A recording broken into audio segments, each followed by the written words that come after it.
Let us now talk about Gemini Ascendant and what's happening as far as the year 2025 is concerned for Gemini Ascendants.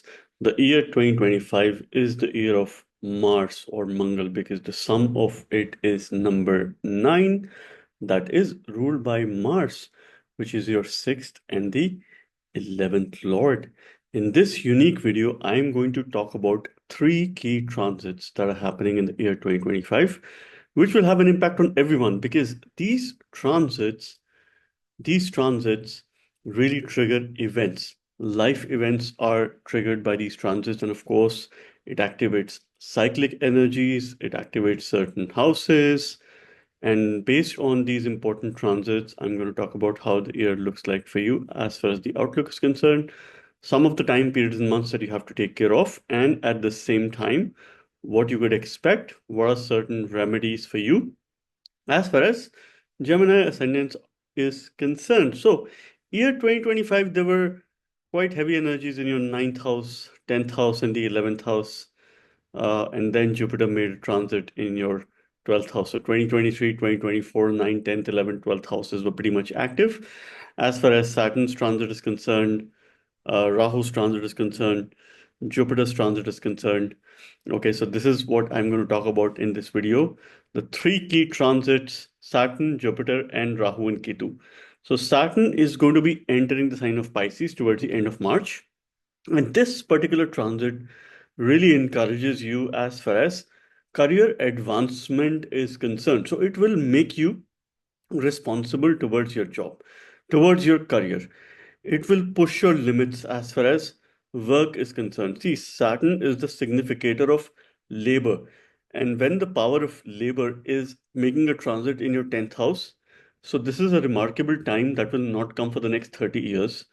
So if you're in the middle of your life and if you're going through significant, career upheaval and of course transformations, this particular transit, in case your dasha antardasha is supportive, could give you some very breakthrough career and professional opportunities that could have a long lasting impact. Saturn is your bhagyesha.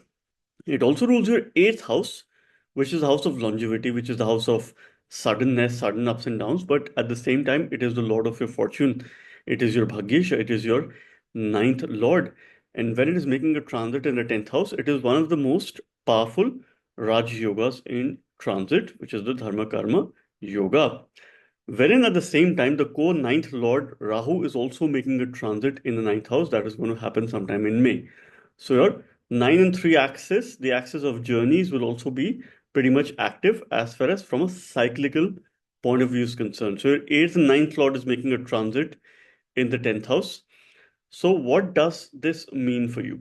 This means that you have to put all your attention, energy, your knowledge, wisdom, and higher learning at your workplace. So you have been able to learn a lot. You will continue to learn. So next 3 months, January through March, is an excellent time for you to enroll yourself in a course, upskill yourself, go for higher learning, and get some message, blessings, or teachings from your mentor, from your teacher, from your guru, or from your father. And that is going to have a significant impact as far as your work is concerned when Saturn makes a transit in the 10th house. So, Saturn is also one of the significators of the 10th house because it is the natural Karam Karak. It is the natural ruler of the 10th sign of Capricorn.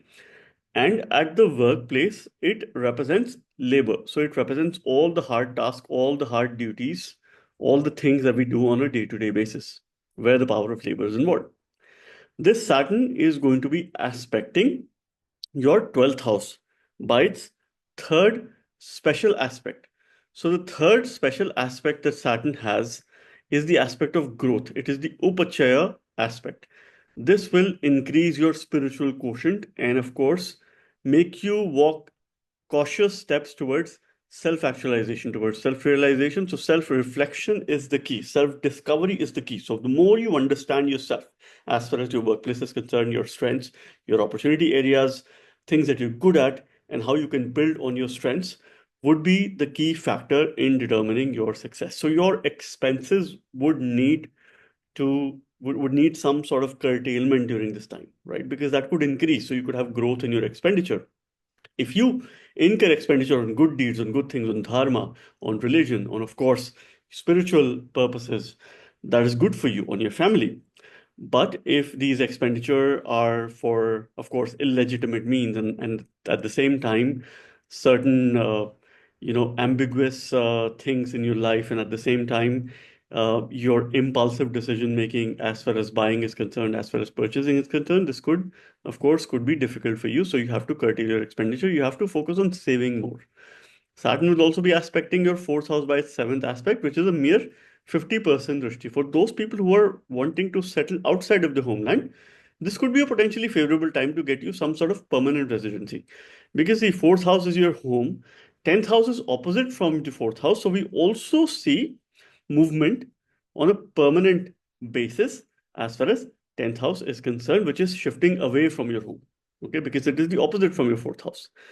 Now, Saturn will also be aspecting your seventh house by its by its 10th aspect of growth. Jupiter will also be aspecting your seventh house by its seventh aspect of desire. So this means there is constant focus, growth related to your relationship and business. Okay. So growth and business as far as relationship is concerned. So you have to leverage the energies of Saturn and wisdom and Jupiter. So Saturn is hard work, Jupiter is wisdom. So discipline and wisdom coming together in your relationship. So this will, of course, in a way, put your focus back in harmony in relationships, in, of course, dealing and mending and resolving conflicts with people, those people who are opposite to you, and getting to have some sort of benefits as far as these people are concerned. So your seventh house is absolutely very, very active between May through October during this double transit. While for a brief period, Jupiter will move in Cancer, and then it will also go retrograde back in the sign of Gemini. That is going to be the energies as far as 2025 is concerned, as far as Saturn is concerned. So you must worship Lord Hanuman. This is the year of Lord Hanuman, Mangalamurti. And you must worship to channelize the energies of Mars. You must worship Lord Hanuman to channelize the energies of Saturn. And as and when Mercury or Lagna Lord will come in contact with Jupiter via transits with Rahu, Ketu, Saturn, you could expect some sort of trigger as far as at a physical level is concerned, as how these energies will be playing a role. So this is a significant transit for you. I mean, any remedies that would work for you would be either related to Jupiter or related to Venus. So, mantras related to Venus, Goddess Lakshmi, Durga, Shakti, or mantras of Shukra itself, or a simple mantra, Om Guruve Nama, or Om Namo Bhagavate Sadashivaya, would be quite excellent for you as far as the year 2025 is concerned. One thing is that you might appear to be of cold nature to people who you work with. So make sure that you balance those energies. Make sure that you don't isolate yourself. Make sure that you don't appear to be a cold person. So be out there with people, mingle, network, and at the same time, demonstrate maturity in your communication, in your expression there. Jupiter, which is your seventh, and the 10th lord, it is also your Bhadakesha because it rules seventh house for Gemini ascendant. So it becomes a lot of obstacles. It also becomes a lot of relationship, a lot of marriage, harmony, business, and also your work, profession. So this is quite a significant transit for you. Once in 12 years, Jupiter comes in your ascendant. Please welcome Jupiter Guru Dev in your ascendant, where it gains directional strength, or it is Digbali. So two planets are making a transit in your Kendra houses, very powerful Kendra houses, first house and the 10th house. So it's quite a significant year for you. It enhances self-expression and creativity. This is what Jupiter does. It brings the power of wisdom. It will allow you to communicate your ideas with a lot of depth, with a lot of effectiveness, with also a lot of artistic pursuits because you have natural energies of Venus, which is your fifth house lord. Okay. And it will bring in a lot of wisdom as far as yourself is concerned. One thing which you have to be mindful of whenever Jupiter is transiting your ascendant, it creates expansion. So you have to watch your weight. You will have tendency to put on weight very quickly, very fast. So the first 4 months, January through April, mid of May, is your time to get back on track with your routine to be able to lose weight because Jupiter is still making a transit in your 12th house. Saturn continues to make a transit in your ninth house, and thereafter it will move to your 10th house. Okay, so this way it will be quite supportive for you, and you will be able to cut down on your weight and have a healthy routine. But throughout the transit of Jupiter, you have to be very careful of what you eat, what you consume. Consume knowledge, consume wisdom, consume a lot of books, and of course, read a lot of books, journals. Keep yourself up to date with what's happening in the world.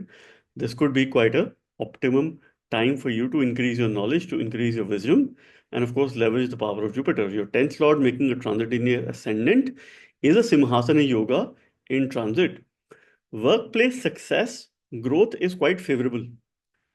Condition you're running a favorable Dasha Antardasha. You must worship Lord Ganesha during this time. Because see, Jupiter is your Badikesha. It is your seventh Lord. Okay. So it is sitting in your ascendant.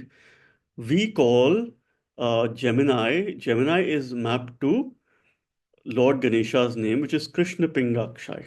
So Om Krishna Pingakshay Nama is the Mool mantra that you can chant. I'll repeat once again. Om Krishna Pingakshay Nama would be the excellent mantra to worship Lord Ganesha, because one of the forms of Ganesha mapped to Mithun Lagna or Mithun Rashi is called Krishna Pingakshay. So use this mantra. Obstacles will reduce in your life, and you will attract prosperity, you will attract wealth, you will attract good, meaningful work. Workplace relationships are also a key during this time. See, Jupiter's aspect while sitting in the Lagna, firstly, it gains direction strength. It is Digbali. There are blessings of Devata, there are blessings of Mahadev, there are blessings of Sadashiva during this time. So worship Mahadev, worship Sadashiva, worship Lord Shiva during this time. You need to welcome Jupiter in your ascendant and use the power, use the wisdom. And of course, it dates back to 12 years from now, and you could try and understand what kind of successes you had in life, what kind of path breaking decisions you made. And of course, even if you're in your midlife, this is a significant day for you, right? Whenever Jupiter makes a transit in the ascendant. Now, this particular time, okay, yeah, there are also certain ages when this transit happens. Okay, so you have to take into account, those ages as well, and these are significant ages. Jupiter will make an aspect to your fifth house, which is a fifth special aspect. Okay, so learning related to fifth house matters. Creativity is going to increase. Your learning towards more love and affection. Of course, you will be more affectionate towards other people. You will demonstrate a lot of compassion. So your love quotient will increase towards your partner, towards the opposite sex. Okay, love towards your children in case you have a children. So there'll be a greater focus on children. There'll be a greater focus on building this guru shishya relationship with your children, which could be quite good for you. Fifth house is also the house of progress. So Jupiter will bring in new opportunities as far as future progress is concerned. The application will be in the ninth house, which is the ninth special aspect of Jupiter. So you will apply to increase your bhagya. And this is where Rahu is going to make a transit at the same time when Jupiter is making a transit in your lagna. Now, for about a year or so, Jupiter is going to have its ninth aspect on Rahu. So thankfully, when Jupiter is making a transit in Mithun Rashi, it is keeping Rahu under check. It is keeping Rahu under control, because Jupiter is the only planet that can control Rahu, that can channelize the energies of Rahu. And any remedies related to Rahu either comes from Moon or it comes from Jupiter, because that is the only planet that can channelize Rahu to make the right decisions for you, to create expansion in your life, and good expansion. Expansion, not expansion of greed, but expansion of prosperity, expansion of bhagya, expansion of wealth of all kinds. Okay, so this is quite an important period for you. So you will apply to elevate your bhagya. You will apply in your journeys, in your travel. So any travel that you take could be quite fruitful for you. Go for higher learning, expand your horizon, try to learn as much as you can, depending on the placement of your Mercury. If it is in strength, if it is forming good yogas in your chart, this is a breaking transit for you as far as Jupiter is concerned. And of course, your first house, seventh house, 10th house, and ninth house, these four houses are pretty much active during this time. Three Kendras and one important trinal house. So by without a doubt, this is quite a breakthrough time period for you. This is an important year for you. Start planning for it, start preparing for it, and may you have some good professional and as well as personal opportunities. Watch your weight, please. Otherwise, it could become quite detrimental for you. Now, another thing which Jupiter does while sitting in the ascendant is, in case you have a weak Jupiter, in case there are any other, uh, you know, bad yogas in your chart, any other misfortune, of course, combinations or not so good yogas, it makes a person believe that we know it all. So it brings in a kind of know it all attitude. It also brings in a sense of aggression dominance. So this is something which you have to watch out for, because there's a lot of power that Jupiter has. It has a lot of weight. So anything that you say will have a lot of weight. And of course, you would want to have your opinions heard. So don't try and be pushy towards other people. Keep your ego aside. Okay.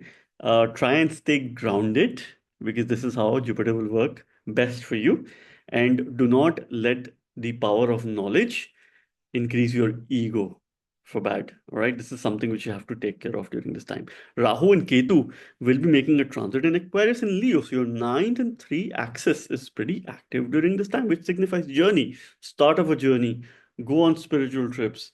This is an excellent year to do any sort of spiritual work, meditation, yoga, sadhana. There will be a lot of focus on education, higher education, Jyotish, astrology, higher sciences, applied sciences, I mean, artificial intelligence, technology, gamification, Gen AI. You talk about the kinds of knowledge that exists in the world, you would want to expand and, of course, learn everything. It brings spiritual growth. It, of course, is a motivating transit for you to expand your knowledge and at the same time engage in profound personal development. So you need your personality to develop with the energies of Jupiter, Saturn, and also Rahu. So certain growth aspects are needed. Ketu making a transit in your third house, your co-sixth lord making a transit in the third house will trigger change, will make you a little bit, go in a denial mode as far as change is concerned, because Ketu likes to take a step back. Ketu wants to step away from the situation. Ketu is a very non-materialistic graha. And in your third house of efforts, Ketu would restrict efforts. So one thing that you do not need to shy away is for putting efforts. And depending on the position of Surya in your chart or Sun in your chart, this will of course be very important. And whichever planets Rahu and Ketu go over, as far as their transits are concerned, they do trigger events. But change is inevitable. Change in your daily routines, change in your daily life that is needed in your lifestyle. It calls for a lifestyle change. So Ketu definitely is triggering change, but that depends on your ongoing dasha antardasha. Rahu and Ketu are both very opposite energies, right? Rahu is head, Ketu is the body. Ketu hates Rahu because Ketu is non-materialistic, Rahu is materialistic. Rahu on the other side thinks that, oh, Ketu, I'm the head, you're the body, you're nothing without me, right? So I am the decision maker, I've got the brain, and you got to function as per what I say. But Ketu doesn't understand that. So Ketu takes a step back, Rahu takes a step forward. So this is the kind of conflicting situation which is there. You need a guru upatesha during this time, or you could have some sort of conflict with your guru. So you need to be careful of that. You could have some sort of distance or difference of opinion as far as co-bonds are concerned, as far as your siblings are concerned. So make sure that you're trying to establish credible relationship. Your communication will have an impact. So make sure you're expressive, make sure you're reaching out to people, make sure you're listening to other people, okay, during this time.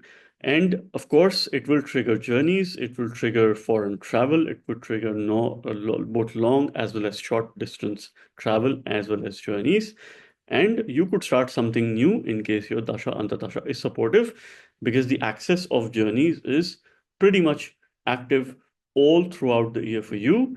And the year 2025, the year of Mars, year of Mangal, please worship Lord Hanuman, please worship Mangal Murti. And I wish you the very best. May you have a very eventful and a blessed 2025. Thank you.